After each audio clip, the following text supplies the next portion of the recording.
good morning and welcome to World Storytelling Week here at AutoCrit. My name is Bekah Brinkmeier and I am one of the author coaches here at AutoCrit. I am so excited to keep talking about storytelling this week. So thank you so much for joining me.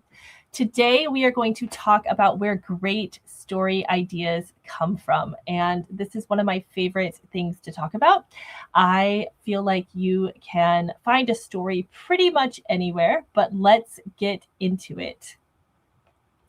So if you are new to World Storytelling Week came out of a discussion here at AutoCrit where we decided to expand the celebration of World Storytelling Day, which is always on March 20th.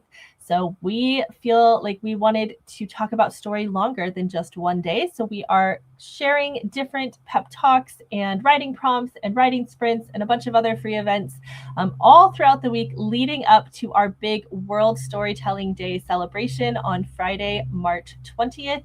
It is 100% free to join. We would love to have you. You can sign up on the link in the caption. So let's talk about inspiration, otherwise known as the myth of the lightning bolt. So let me start with a confession. We've all been told, right, that the great story idea is just going to strike you one day. It's just going to hit you like a lightning bolt. You're just sitting there and bam, the next great American novel will just hit you in the face. I've been doing this for a long time. I can tell you that if you are waiting for that bolt to get started, you're going to be waiting for a while, potentially forever. Here we talk to, I talk to writers every single day, whether that's through our Novel 90 Writing Challenge or through the classes and author coaching. And the truth about inspiration feels a little bit less magical than just like this lightning bolt moment. It tends to be that ideas are, they're a little more subtle. Now you can still have that giant, aha moment where inspiration strikes. But for a lot of people, it really just kind of creeps into your mind more than it strikes, or you'll be looking at something else. And then all of a sudden you have a moment where you're like, maybe, what if? So I like to think that ideas aren't just found, they're kind of like hunted down around the world, around your life.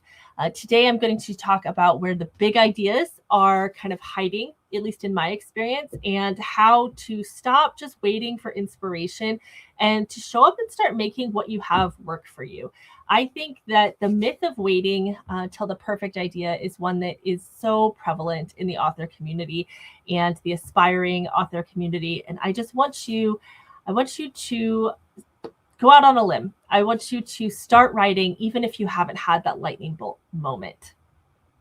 So step number 1, your story cannot live without this. You absolutely need conflict. So most people are like, I want to build a world. Maybe I want to write about a colony on Mars. I was just watching The Martian the other day. That's awesome, but that's not really a story, so to speak. It's the beginnings of like a travel brochure. It's the noodlings of an idea. A story is when you kind of break something. That's what we're going to be talking about. So ideas tend to come from conflict. If you're stuck, I want you to stop trying to be like the next great creative genius. And instead, I want you to look at your characters and, be mean to them. Take a person who wants something, and preferably something desperately, and then put the one thing they hate most in their way. Prevent them from getting the thing that they want. Be the obstacle. Take apart what it is that they need. I think you can take a somewhat blah premise, and if you add but to it, you can actually make this so much stronger. So let's just say you have a premise for a story idea. It's the person, just a random guy, wins the lottery. Okay, that's great for him. Where's the story? You could say, let's see. Sorry, I'm just brainstorming this. The random guy wins the lottery, but he's an undercover cop whose cover depends on him looking, not having access to things. Okay, we can maybe work with that. There's a little bit of a plot there. I want you to put in the comments, how would you find conflict in a story where a person wins the lottery?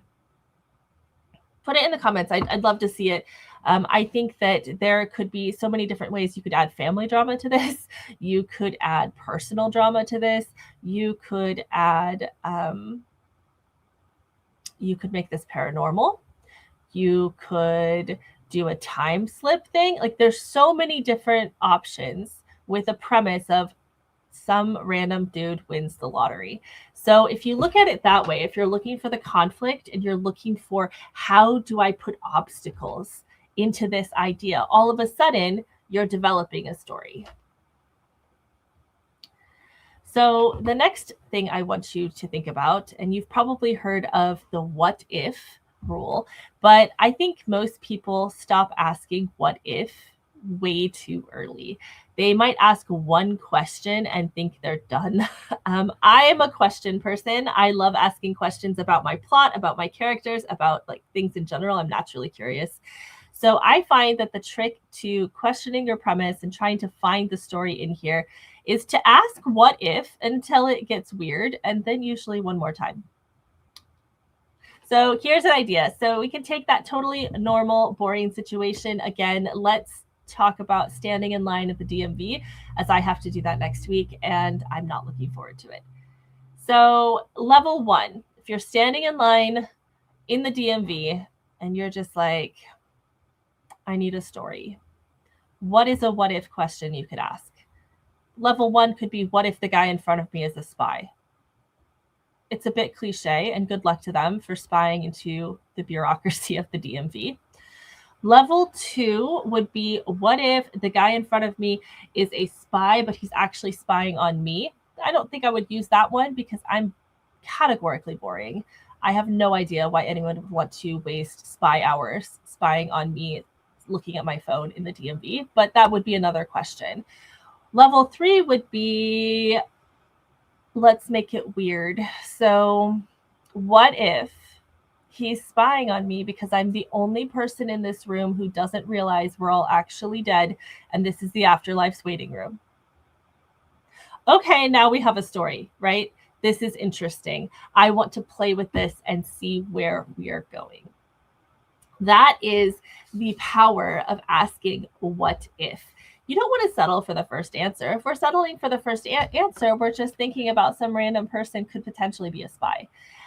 If we are going those 3 levels deep, that is where this kind of gold mine of story and conflict and ideas tends to live. I think that this is so important. I've talked to a lot of authors that are like, everything's already been done.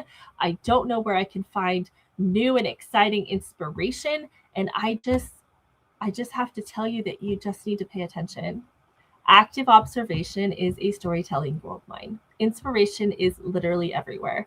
I am such a big fan of active observation because most of my best character quirks come from people watching. Maybe it's at the airport. You can watch. I love people watching at the airport.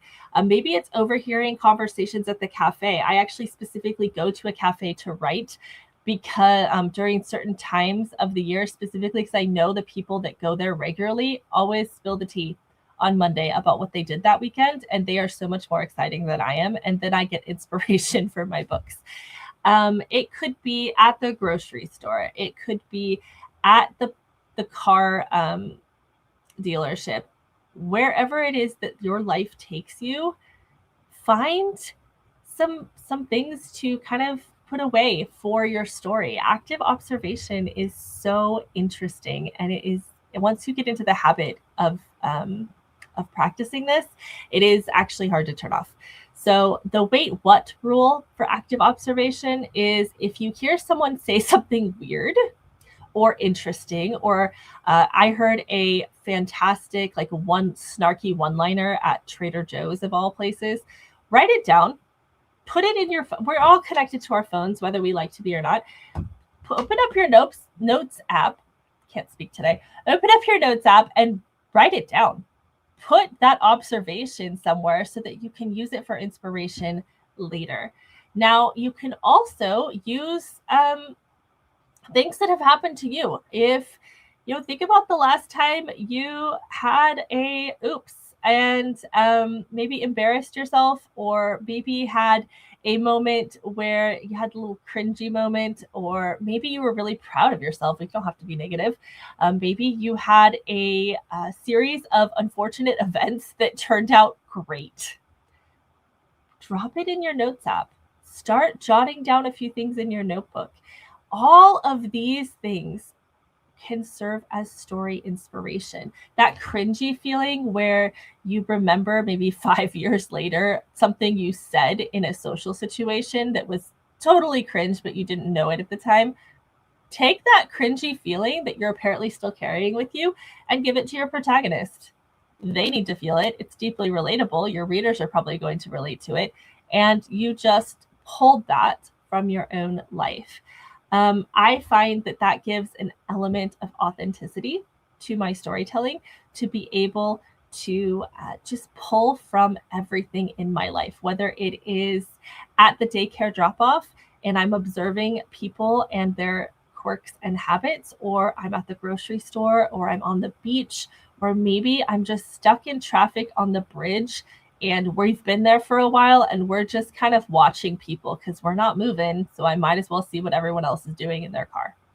This is this is active observation. The next thing I want to remind you is we'd like to talk about, especially as authors, we like to talk about the craft, right? The craft of writing as this delicate, artistic, aspirational thing. Honestly, though, writing is a muscle. If you want it to get stronger, you have to work at it. There is no one who is born a brilliant writer. Writing is something that is learnable. It is a skill. It is a craft. Remember, if you only went to the gym when you felt inspired to lift weights, are you ever going to meet your lifting goals? Probably not, although I'm still waiting to be inspired to go to the gym. You have to show up on the days when you don't want to, when the ideas are feeling kind of blah. That is how you build the stamina to actually finish a book. That is how we become stronger storytellers. We have to keep showing up. We have to keep practicing. Not everything we write is going to be brilliant, and that's okay. Not everything we write is meant to be shared either.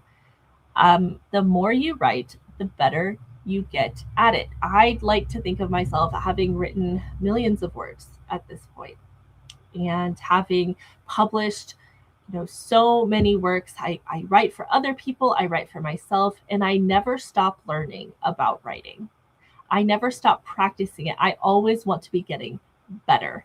And that, I think, is the difference between someone who thinks about telling a story and someone who wants to be a storyteller. Is show up for your story. And waiting for the perfect idea is just a fancy way of procrastinating, and Lord knows I can procrastinate like a champion. So the greatness of your idea does not happen in your head. It happens on the page. I have seen, and I think we've all seen, some kind of mediocre ideas, let's be real, turn into freaking masterpieces that are beloved by readers. It doesn't have to be overly complex. It doesn't have to be overly simple. It doesn't have to be a formulaic thing. But it does have to get from your head to the page. So let's work it out. All right. And then finally here, storytelling, I think, is essentially about being curious. It is about looking at the world and asking why, or what's next, or what if. So for World Storytelling Week, my challenge to you is this. It's to stop looking for your lightning bolts. I want you to go find some conflict. I want you to ask a weird what if question, preferably more than one, because you know that I love the weird stuff. And just get some words down. Now, we have multiple writing sprints that we are hosting for World Storytelling Week, and I have decided to put a lot of them on YouTube so you can access them at whatever time or time zone works best for you. Earlier today, there was a 15-minute productivity sprint.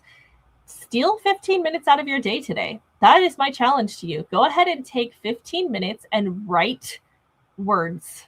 Get them down. There is also an hour-long sprint that is up on YouTube. If you would like to participate in our AutoCrit sprints, you can sign up and join our. We have evening sprinters tonight.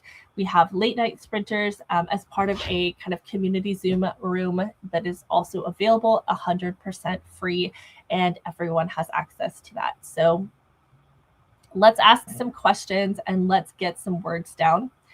As a reminder, tell the story you've been thinking about. So again, my name is Bekah Brinkmeier, and I am here representing AutoCrit. I will see you in the next writing sprint. Happy World Storytelling Week, and I hope this was helpful. Let me know the weird ideas that you're thinking about in the chat. I would love to see them. Thanks, everyone. Happy writing. Go get your words in.